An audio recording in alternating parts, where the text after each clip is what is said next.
Pues muy buenas tardes a todos, qué gusto que estén acompañándonos esta tarde. Pues estamos celebrando el tercer evento de del mes Pro Bono, de los estándares Pro Bono México, y agradecer muchísimo al doctor Ortega por ser nuestro anfitrión el día de hoy, y le voy a dar directamente la palabra para que nos dé la bienvenida. Muchísimas gracias, Ivette. Muy buenas tardes a todas y a todos.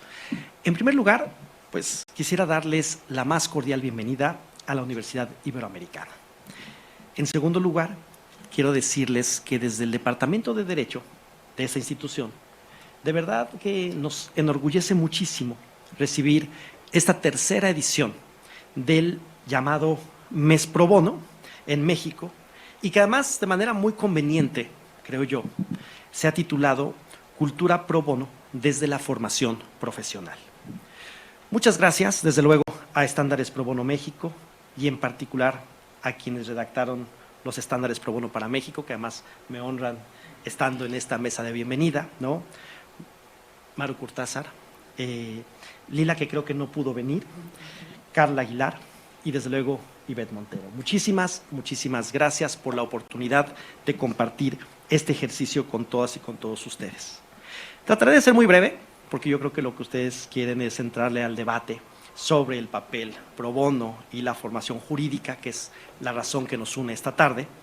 Y pues básicamente lo que quisiera es decirles que a mí me dio muchísimo gusto cuando hace unas semanas pudimos conversar con Ivette y un poco plantear la posibilidad de cerrar el ejercicio del mes pro bono en la Universidad Iberoamericana.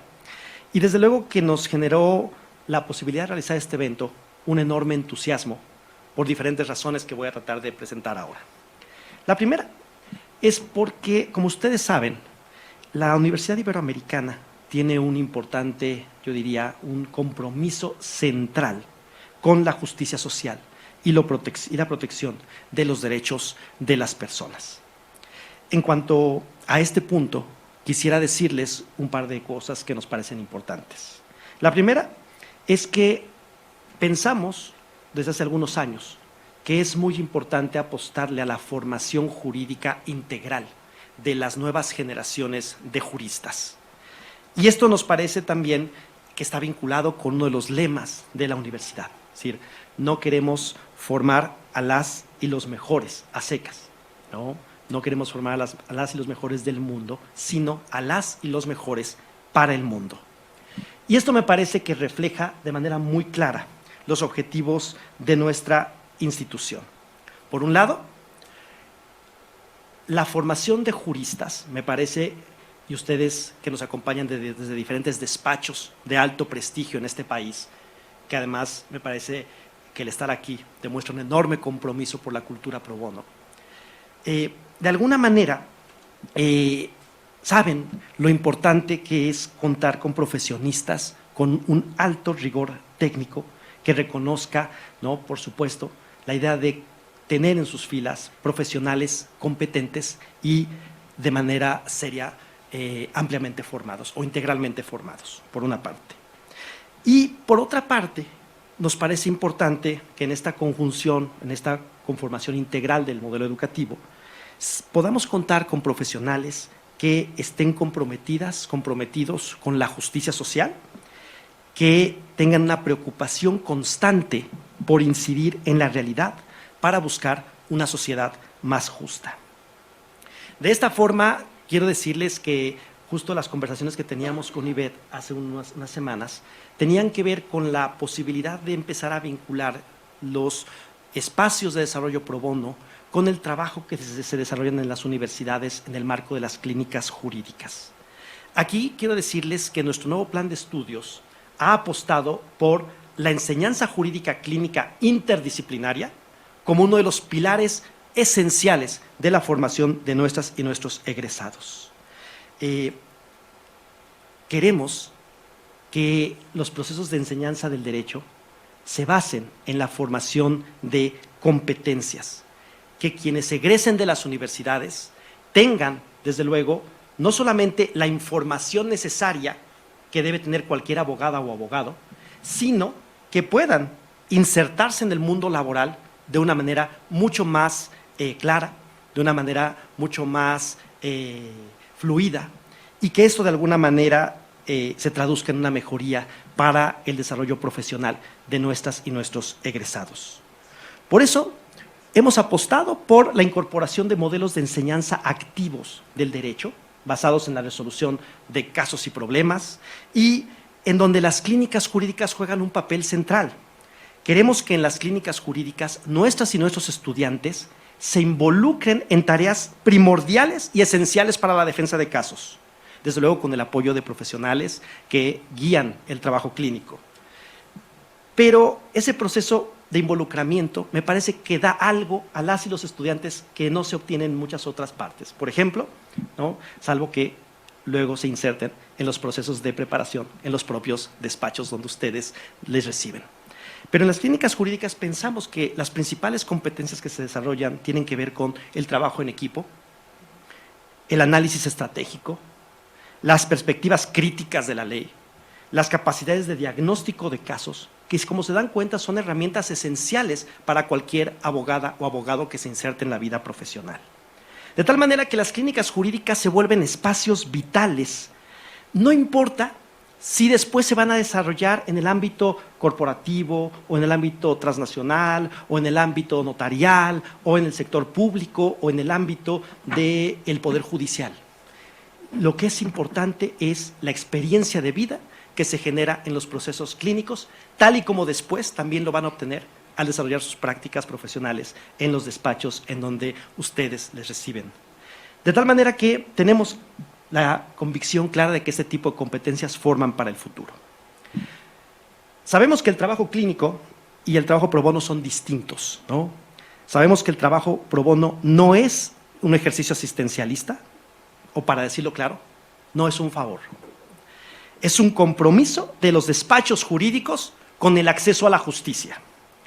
En países como México, en donde el acceso a la justicia es tan limitado y en donde es fundamental que las personas con menos oportunidades y recursos accedan a servicios jurídicos de calidad y conforme a los estándares más altos, el trabajo pro bono se vuelve una tarea central del compromiso jurídico de los despachos, de las grandes firmas en desarrollo en pos de la justicia social. Creo que ahí es fundamental algo que dicen los propios principios. El trabajo pro bono se inserta en el ejercicio de responsabilidad social con el propósito de ir reduciendo asimetrías que existen en la sociedad. Sabemos que el trabajo clínico tiene una beta distinta, generar espacios pedagógicos para que se puedan atender causas de interés público. Los y las estudiantes atienden pocos casos que buscan incidir generando nuevas políticas públicas, desarrollos jurisprudenciales, cambios institucionales. Sabemos que son dos espacios distintos, pero lo más interesante de esta mesa y el pretexto que tenemos el día de hoy a discutir es la oportunidad de ver cómo podemos articular estos dos espacios. Seguramente las y los colegas lo comentarán, yo no me voy a extender más tiempo porque seguramente el tiempo es breve, pero creo que tenemos enormes oportunidades de colaboración.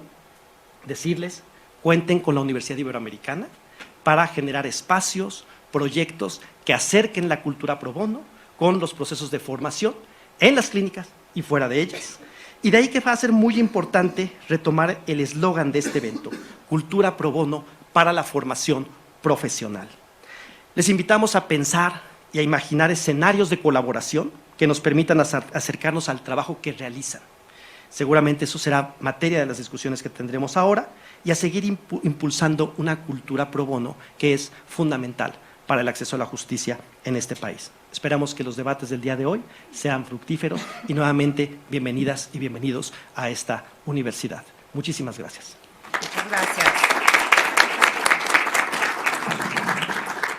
Muchas gracias, doctor Ortega, por su mensaje y por recibirnos, doctor Santa Rita, por toda la colaboración para hacer esto posible. Y también agradecer a las corredactoras, Carla, Maru, por estar aquí, por el apoyo en gestionar esto.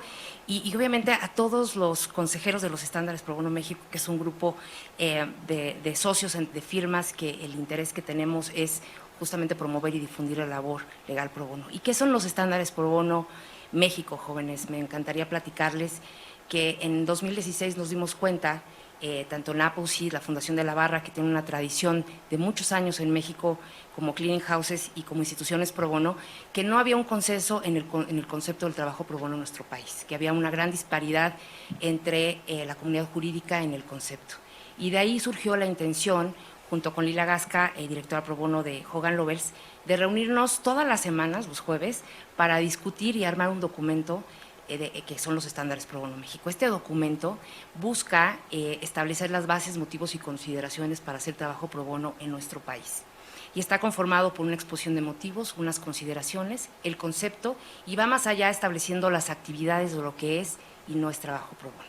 Como justificación, jóvenes, sobra más bien decir que todos los que estamos en este auditorio el día de hoy vivimos en una zona de privilegio, que nuestro país, con una población de casi el 50% de pobreza y un 17% de pobreza extrema, requiere, ¿no?, de apoyo, y el acceso a la justicia está vinculado al poder económico de las personas. En ese sentido, la labor pro bono como una responsabilidad social de la abogacía es imprescindible.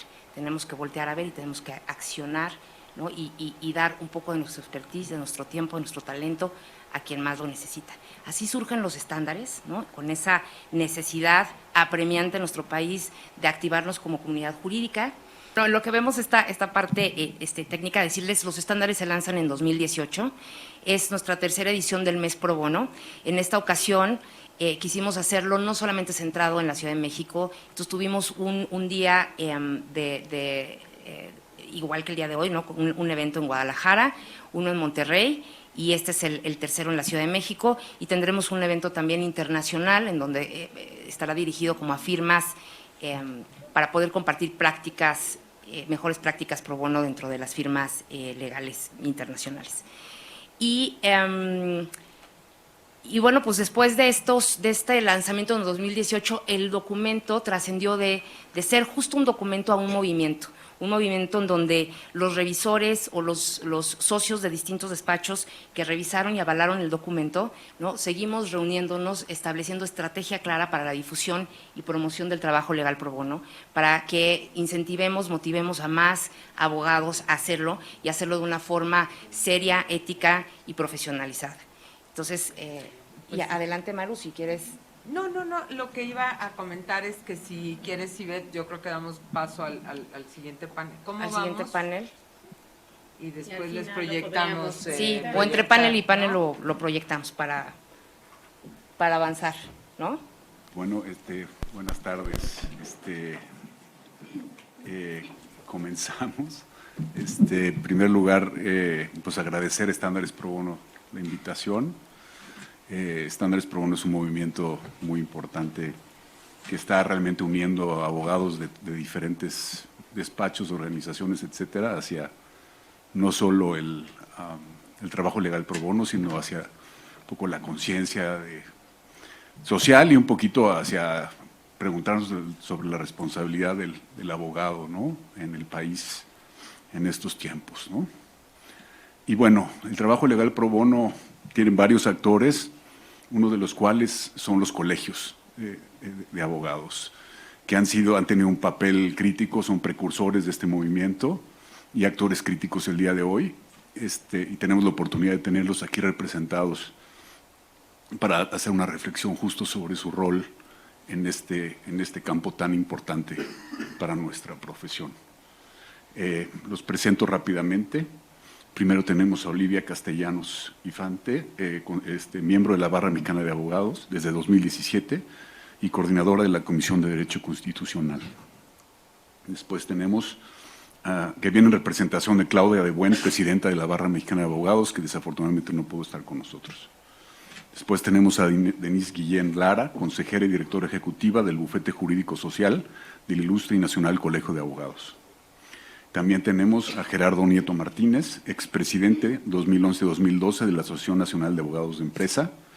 Y por último, Guillermo Ucha, coordinador de jóvenes barristas de la Barra Mexicana de Abogados, ya que también queremos tener la perspectiva de los jóvenes en este asunto.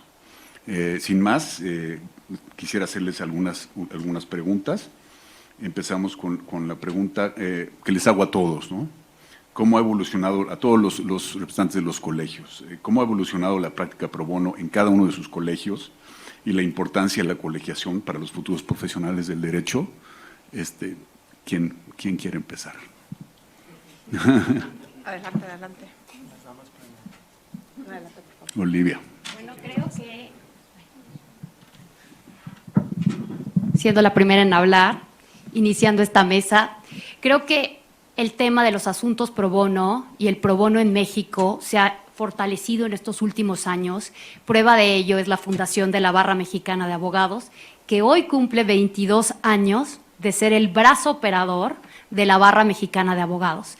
Esta organización sin fines de lucro ha impulsado, promovido al corazón de todos los despachos jurídicos, incluido en el que trabajo, para convocarnos a trabajar en los asuntos pro bono y motivarnos a despertar a la realidad mexicana, a buscar justicia distributiva, esto es justicia para todos, como parte de esta responsabilidad. Y en efecto, hasta 2018 yo no tenía claro qué era el pro bono en México. Hacía asuntos pro bono, pero no estaba segura de que estuviéramos cumpliendo los elementos. Y quiero decir con mucho orgullo que cada vez más despachos se están uniendo a esta convocatoria que hace la Fundación de la Barra Mexicana de Abogados.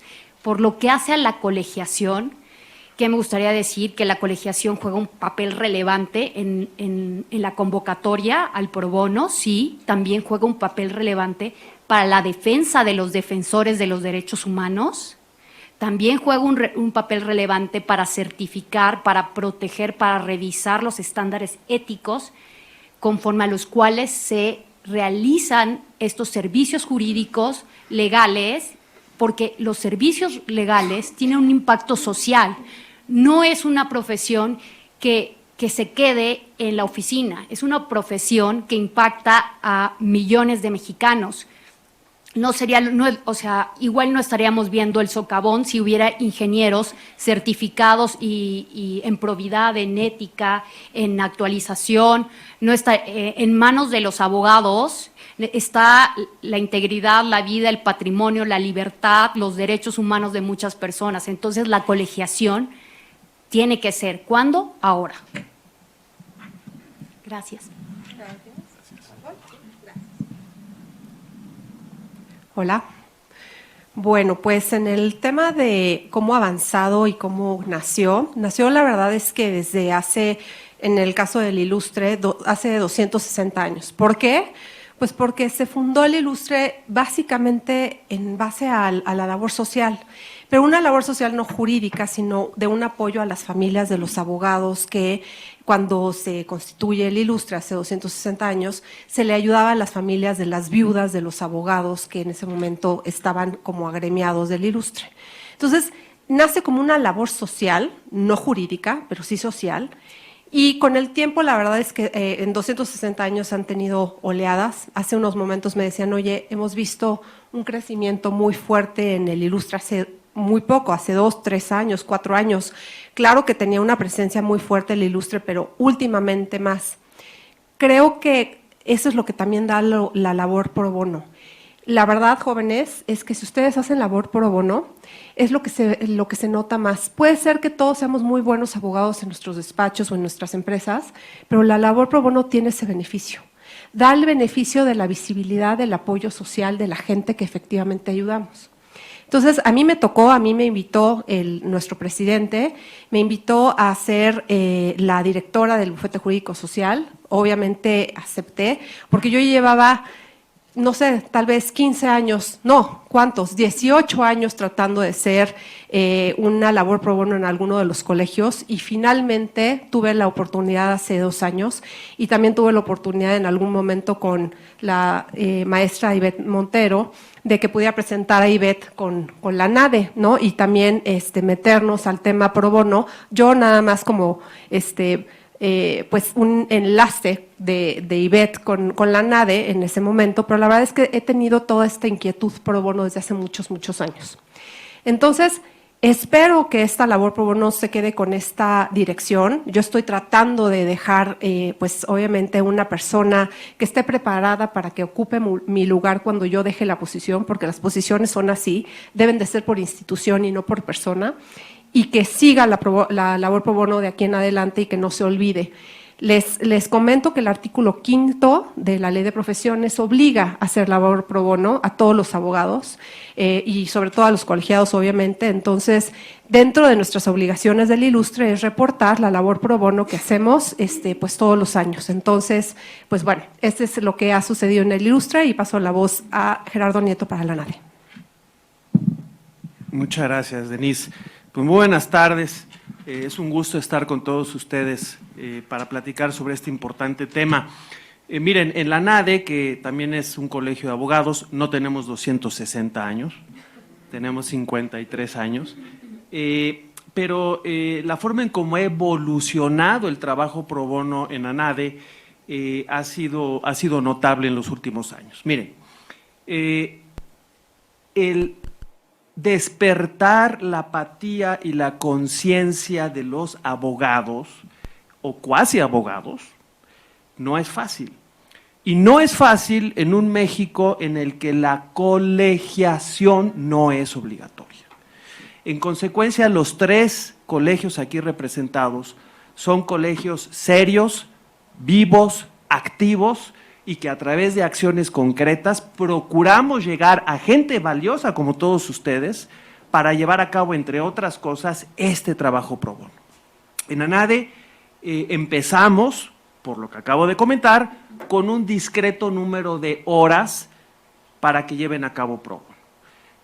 Repito, no es obligatoria la colegiación en México, pero los colegios de alguna forma hemos procurado que la colegiación se vuelva más nutrida en nuestro país porque es algo positivo. Y en consecuencia, como no es obligatorio, sí hemos instaurado la figura de la certificación. Entonces, los abogados colegiados procuran cumplir ciertos requisitos para estar certificados. Educación legal continua, participar en revistas, en programas académicos, etcétera. Pero ya incluimos en la NADE que tiene que haber un mínimo de horas trabajo pro bono para poder tener la certificación de ANADE. Entonces, si ustedes acudieron a varios eventos, incluso estuvieron como expositores, brillantes todos ustedes, pero no hicieron trabajo pro bono, no se va a poder tener la certificación ANADE. Hoy son solo 10 horas al año de trabajo pro bono, pero gradualmente procuramos llegar al estándar internacional de 30 horas trabajo pro bono. ANADE, desde luego, está adherido a estándares pro bono, y en ANADE, como probablemente sepan, tenemos secciones a lo largo y ancho de la República Mexicana. En esas secciones hay un coordinador de trabajo pro bono, y esos coordinadores de trabajo pro bono juntos forman el Consejo Pro Bono de ANADE, y en forma coordinada procuramos de esa manera llevar a cabo estos fines tan valiosos para nuestro país. Y por lo que hace a la pregunta sobre la evaluación de la colegiación, pues simplemente invitar a todos ustedes a que formen parte de un colegio serio de abogados en este país. ¿Por qué hay países, y con esto ya termino, en donde se ve a la profesión jurídica como una profesión altamente respetada? ¿Y por qué hay países como México donde nos ven como pues el corrupto, el abogado que deja tirado al cliente, el abogado que dice que para arreglar un asunto se arregló por debajo del agua, dichos como pues ponle número a la casa, en qué se parece al abogado y el plátano, en que no hay uno derecho? Este tipo de comentarios que ahorita nos pueden causar risa en Estados Unidos, en Canadá, en España, en Costa Rica, en Inglaterra, no existen. La sociedad ve a la profesión jurídica como una profesión seria, digna y respetada. Qué coincidencia que en esos países la colegiación es obligatoria. Muchas gracias. Muy interesante. Les quería preguntar también qué impacto o casos de éxito ha generado el trabajo pro bono realizado desde sus respectivos colegios que nos quieran compartir. Creo que sería interesante escuchar casos concretos que quisieran compartir con el público. ¿Quieres empezar? Sí, empieza. De regreso. Bueno, pues miren, en ANADE, recordemos que la ANADE es Asociación Nacional de Abogados de Empresa. Si quieren, tengan para… en consecuencia, el perfil del abogado anadista es con un enfoque de asistencia empresarial, ¿ok? Sobre estas bases, en ANADE, varios de los casos de éxito que tenemos en el ámbito pro bono tienen que ver con actividades preventivas. ¿Cómo qué? Por ejemplo, se logró implementar pláticas mensuales, que hasta la fecha existen, virtuales, para microempresarios y organizaciones de la sociedad civil, con el objeto de exponerles ciertos temas para prevenir problemas jurídicos, de tal forma que no tengamos que llegar al nivel de la corrección, sino tratar de abordar el nivel de la prevención. También se están ejecutando actualmente jornadas pro bono, como por ejemplo ayudar a sectores vulnerables a regularizar sus predios. Ustedes van a rancherías, a pueblos pequeños y la gran mayoría de sus habitantes que viven en una pequeña casa o que dicen tener un pequeño terreno, no cuentan con los documentos jurídicos para acreditar frente a terceros que son dueños de ese terreno. Y es todo su patrimonio. En consecuencia, también se han llevado a cabo este tipo de jornadas in situ, de tal manera que ayudemos a que regularicen sus propiedades. Se ha también llevado a cabo 4 litigios en materia fiscal, con el objeto de evitar que la autoridad fiscal, en 2 casos la autoridad fiscal federal, el SAT, en otros 2 casos la autoridad fiscal estatal, en 2 estados donde tenemos secciones, pretendieran cobrar impuestos que implicaba prácticamente la desaparición del pequeñito negocio de estas personas. Desde luego demostrando la ilegalidad en el actuar de las autoridades. Entonces, estos asuntos, el último no tiene mucho que terminó, también son claros casos de éxito de la Asociación Nacional de Abogados de Empresa, Colegio de Abogados. Gracias. Bueno, nosotros, como les decía, somos de muy reciente creación, apenas empezamos a operar en octubre de 2021. Pero en muy pocos meses, la verdad es que tenemos unos casos que es muy difícil escoger el que más me gusta o el que es más representativo, porque todos impactan vidas. Nosotros nos vamos al tema más personal. Nosotros no atendemos, bueno, sí atendemos instituciones, pero a las instituciones las vemos como un medio para llegar a las personas. Entonces, básicamente tenemos acuerdos con instituciones como Early Institute, que es para tema de violencia de mujeres embarazadas en las empresas. Tenemos otro acuerdo con un grupo de médicos que se llama Nosotrox, que también junto con la Barra, junto con la ANADE, junto con Hogan Lovells, estamos metidos en un proyecto muy ambicioso respecto de cambiar las condiciones de los médicos residentes en el país. Entonces, imagínense lo que vamos a impactar respecto de la revisión de la normativa, ¿no?, de los médicos residentes. Y no solo eso, la atención muy puntual de los casos particulares de personas en esa situación. Por ejemplo, una estudiante de medicina residente que estaba sufriendo violación de uno de sus compañeros de trabajo, que lo tomó la Barra en Mérida. Entonces, imagínense, para ella, pues le cambiamos la vida, ¿no? También estamos viendo casos importantes, que está aquí mi compañero y consejero amigo, Carlos Alberto Guzmán. La verdad es que casos que ve él, familiares, de violencia familiar, de reconocimiento de menores. Justo acaba de tomar un caso de una persona que está en temas de aseo, persona que su primer marido, bueno, es decir, de su primer marido tiene 2 hijos y solo reconoce a la primera y a la segunda, y al segundo hijo no. Y obviamente, pues ni qué esperar que no le diera el nombre y demás. Entonces, pues son situaciones complicadas que le puede cambiar la vida. Temas como un grupo de religiosas que están perdiendo 2 inmuebles porque no estaban sus asuntos corporativos de la asociación religiosa actualizados y que se les metió una persona a su terreno y quieren recuperar el terreno, le estamos ayudando, y es un grupo de penalistas, pero también civilistas, también corporativo, notarios. O sea, es un grupo grande para un solo caso. Imagínense que estamos viendo varias materias al mismo tiempo: penalista, civilista, ¿cómo se llama? Les decía, notarios, corporativo y demás, para una sola asociación religiosa que necesita ayuda. Entonces, quisiera resumir, obviamente, todos los casos. No voy a poder tratarlos todos, no voy a poderles comentar, pero tenemos casos que la verdad es que si ustedes empiezan a estudiar a hacer su servicio social con nosotros, o sea, inviten a sus amigos de la Ibero a que hagan el servicio social con nosotros. Van a aprender muchísimo, obviamente van a cumplir su servicio social, pero finalmente van a aprender de muchísimas materias que generalmente no se tiene acceso cuando uno está estudiando. La verdad de las cosas es que cuando uno está estudiando ve la parte como mucho más como más de papel, por decirlo así. Es cuando empiezas a trabajar, que empiezas a tener un acercamiento con los casos particulares, pero generalmente te centras o en corporativo o en penal o lo que sea.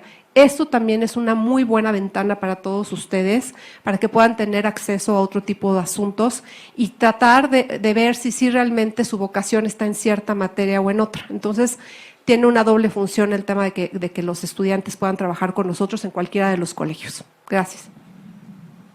Gracias. ¿Qué convoca a la barra a elegir asuntos? Pues todos los temas que requieran asistencia, grupos vulnerables, personas en vulnerabilidad, entre los asuntos en los que hemos colaborado con el corazón de la barra, que es la Fundación. Tenemos un asunto de desabasto de medicinas oncológicas. ¿Qué es lo que pasó ahí? No había medicinas, teníamos una quejosa. Bueno, hemos tenido varios quejosos, ¿no? Y todo el tema de la defensa de la salud de los niños y niñas con cáncer comenzó porque teníamos a una quejosa, Emily, tenía leucemia, se le detectó, se ordenaron el tratamiento médico y el hospital, ¿qué creen? No brindaba los medicamentos porque no los tenían, porque no existían las sustancias, porque no se podían hacer, porque se cancelaron los contratos con algunas farmacéuticas, porque se acabaron los medicamentos en México y pues a la barra le llamó la atención y la barra promovió un amparo que la verdad no tenía una complejidad técnica suprema, pero era un tema muy importante que podíamos muy bien meter mano como abogados constitucionalistas. Se concedió la suspensión para que le brindaran el tratamiento médico y ahí, el asunto empezó a impactar en el abasto de medicinas desde el principio. ¿Por qué? Porque en la suspensión las autoridades se negaban a cumplir, entonces hubo que operar una logística con los actuarios para que nos apoyaran a lograr el cumplimiento de la suspensión, y el hecho de que se forzara a las autoridades, al hospital, a cumplir con esta suspensión fue un precedente para que en los posteriores casos de desabasto de medicina para tratamiento del cáncer en niños y niñas fuera un incentivo para las autoridades de cumplir con la suspensión, de brindar el tratamiento desde el primer momento en que veían la orden del juez. Obviamente este asunto continuó, tenemos sentencia firme el día de hoy, sentencia que fue recurrida por las autoridades y sentencia que finalizó diciendo que se concedía el amparo a Emily y a todos los niños y niñas de ese hospital que tuvieran un padecimiento análogo. Y esta sentencia nos ha servido para presentárselas a otros jueces de amparo para que echen a andar este razonamiento de técnica y sí de amparo, del principio de relatividad y de cómo impacta en la salud, que es un derecho colectivo, y cómo hay obligaciones de garantizarlo sí a la quejosa Emily, pero a todos los niños y a todas las niñas que tienen cáncer en México o en un hospital. ¿Qué otro asunto que pienso que también es pertinente tratar en este foro? Casos de bullying. casos de bullying en donde tenemos a menores de edad en las escuelas secundarias, primaria, en específico, un niño de ascendencia cubana a quien en una escuela, en otra entidad federativa, le hacían comentarios sobre raza, sobre nacionalidad, sobre burla, y este tema era invisibilizado por las autoridades escolares. Acudimos al amparo para buscar que la escuela tomara medidas, porque aparte la escuela, ante esta imposibilidad de actuar, decidió que el niño el niño que era víctima de bullying debía tomar clases aislado de los demás niños. Imagínense eso. O sea, era la persona, el sujeto de la víctima, y no hay sanción para las personas que emiten el bullying, ¿no? La sanción es para la víctima. Obviamente hay un juez federal intervino para decir que el niño tenía que tomar clases con todos y que eran las autoridades escolares las que tenían que adoptar medidas para asegurar que la educación se recibiera en un contexto de no discriminación. Y bueno, así les puedo contar 1000 casos. Tenemos un tema de estancias infantiles, ahorita tocando la puerta de la corte para ver si resuelven, y pues bueno, ese es un caso de asistencia infantil, y pues bueno, hay muchos casos y podré estar hablando aquí horas. El punto es que creo que estos casos te inspiran como abogado, como abogada, porque te das cuenta que es un cambio lo que haces, y que si bien a veces no supone tanto esfuerzo, y las horas de pronto se te van. ¿Por qué? Porque sí estás cambiando el país y estás cambiando la vida a personas en específico que te lo agradecen, y que es un precedente para todos y todas. Gracias. Muchas gracias. Les quería preguntar también, ¿cuáles son los mayores retos que han enfrentado y que enfrentan, un poco para inspirar el trabajo pro bono entre los miembros de sus colegios? Creo que es una pregunta muy importante.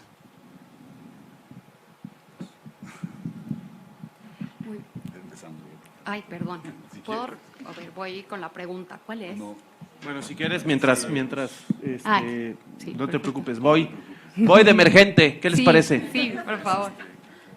Primer gran reto, vencer la apatía. Dios, en el que ustedes crean, es lo de menos, perdona muchas cosas, pero el tiempo no perdona nada.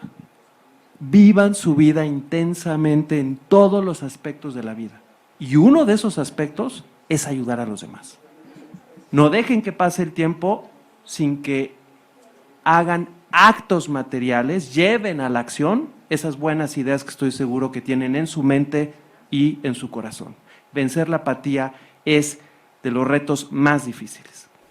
También, aunque no lo crean, hasta en el trabajo pro bono encontramos personas que pretenden o quieren recibir esa ayuda sin ser personas vulnerables o de aquellos sectores que realmente requieren ese servicio. En consecuencia, hay que crear reglas claras y objetivas para ver qué personas que requieren la ayuda son las que realmente la necesitan. Hasta eso nos tenemos que cuidar. Y desde luego, decirle a todos ustedes que el mundo está cambiando. Y ahora, hasta los empresarios, su principal interés no es una utilidad derivada de la actividad de su empresa. Es cómo obtienen esa utilidad. Si obtenemos esa utilidad dañando al planeta, no siendo responsables con los sectores más vulnerables de la sociedad, esa utilidad no interesa. Esa utilidad se repudia.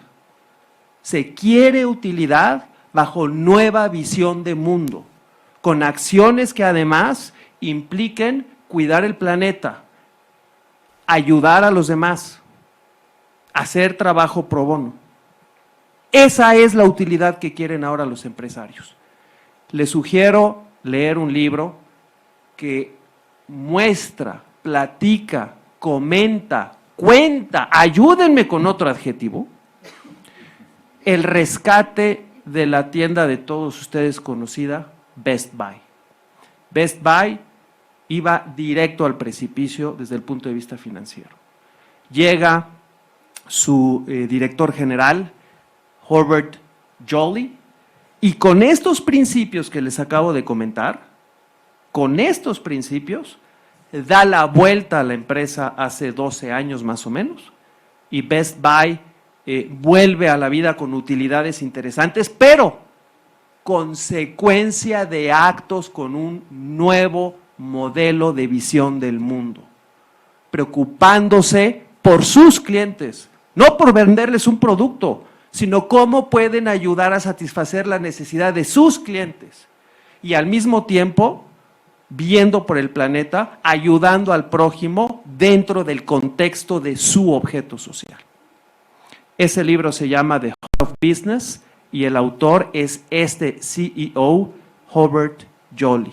Estamos ya en una nueva visión de mundo donde, insisto, la utilidad, el dinero per se, ya no es suficiente. Lo que importa es cómo se obtuvo ese dinero. Y en la medida en que sea con visión de responsabilidad social, es bienvenido. Si no, es refutado.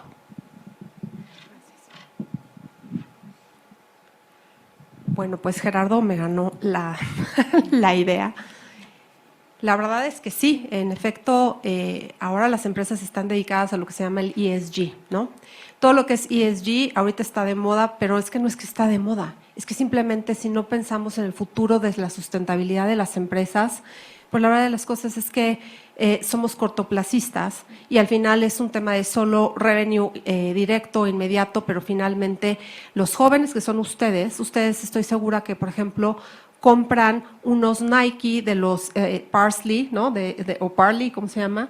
Que son de todo el tema de PET reciclado y demás, ¿no? Ya no compran, por ejemplo, productos nuevos, van y compran productos utilizados en casas en donde se venden productos ya usados, no nuevos.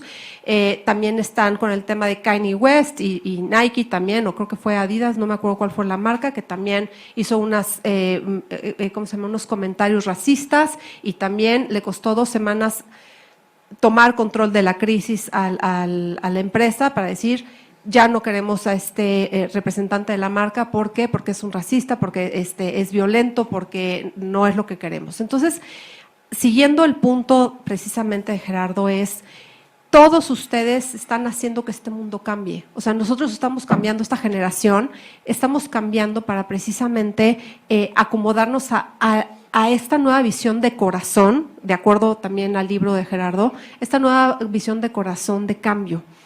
Entonces, la verdad es que cuando yo empecé a hacer pro bono hace 20 y tantos años, la verdad es que me sentía muy sola. Yo empecé haciendo pro bono en una empresa, en General Electric, estaba como líder de un proyecto y respecto de ese proyecto, la verdad es que fue jalar las riendas y pedir ayuda y obligar, la verdad es que obligar un poco a decir, bueno, pues esto es parte de tus responsabilidades como abogado de la empresa y las tienes que cumplir, ¿no?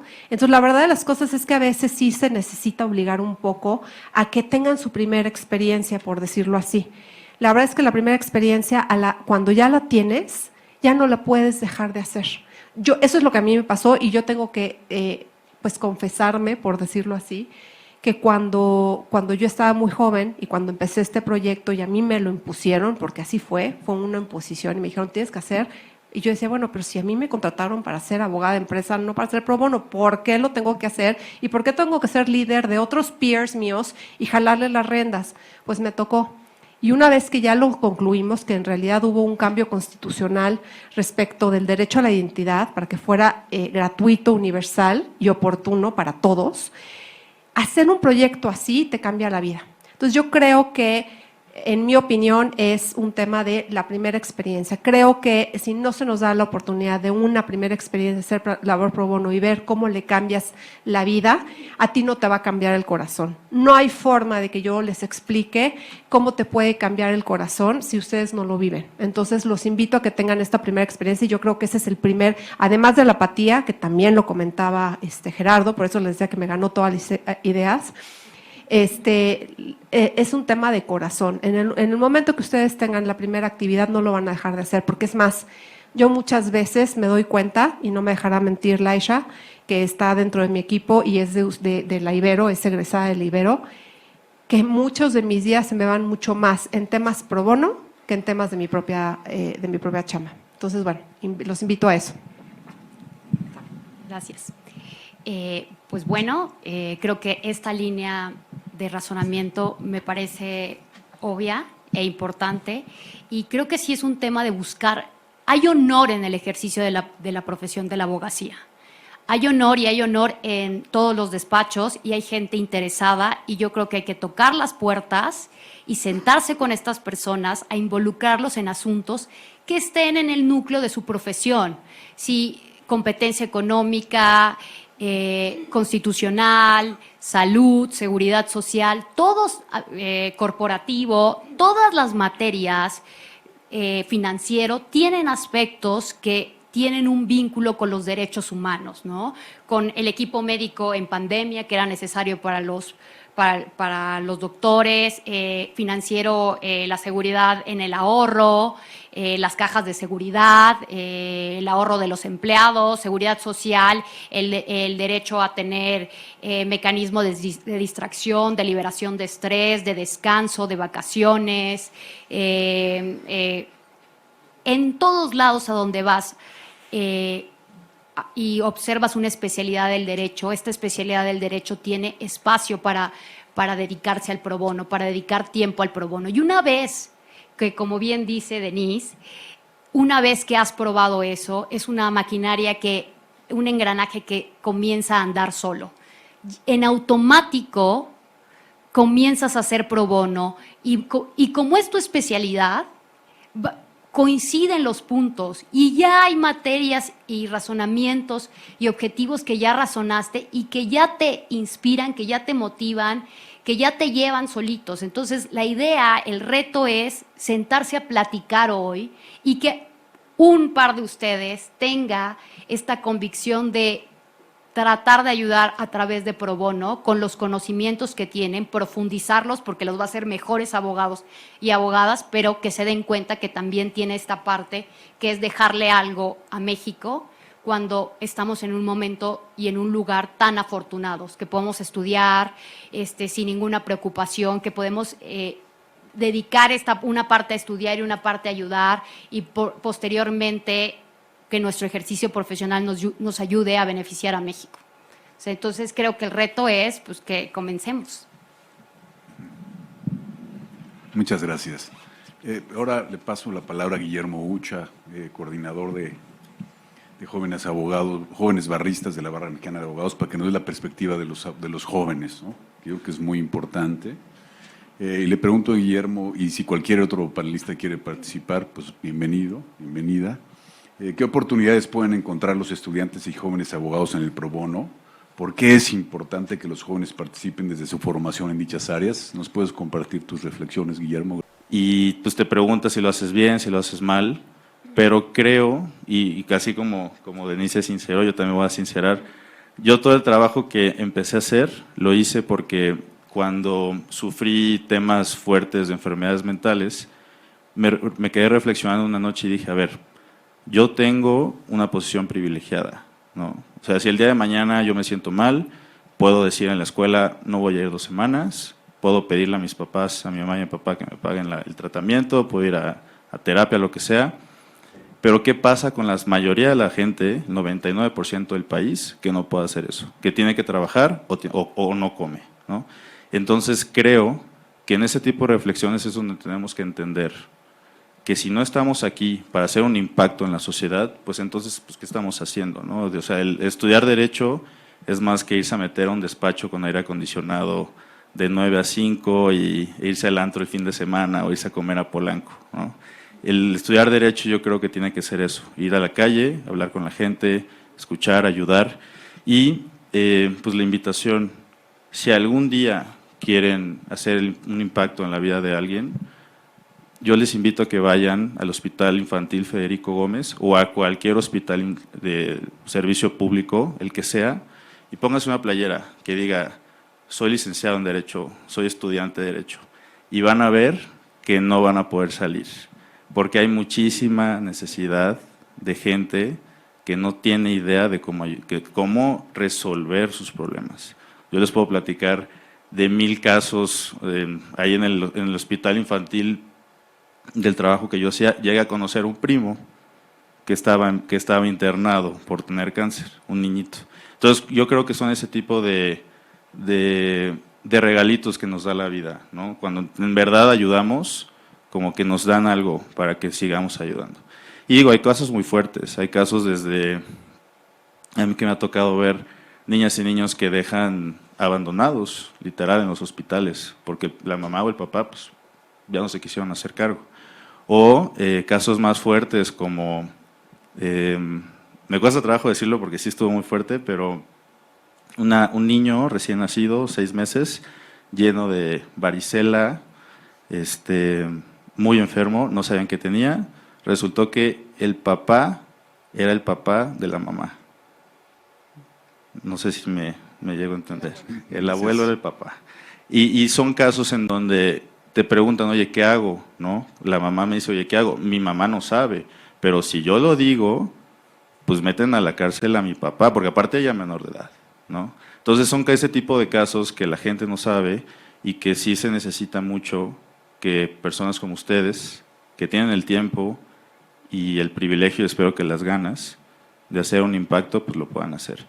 Y que no se quede solo en el servicio social. Digo, está padrísimo que puedan liberar su servicio social, pero por lo menos yo en el TEC pues, ni lo liberé ahí, ¿no? O sea, ya saben, haciendo emprendedurismo.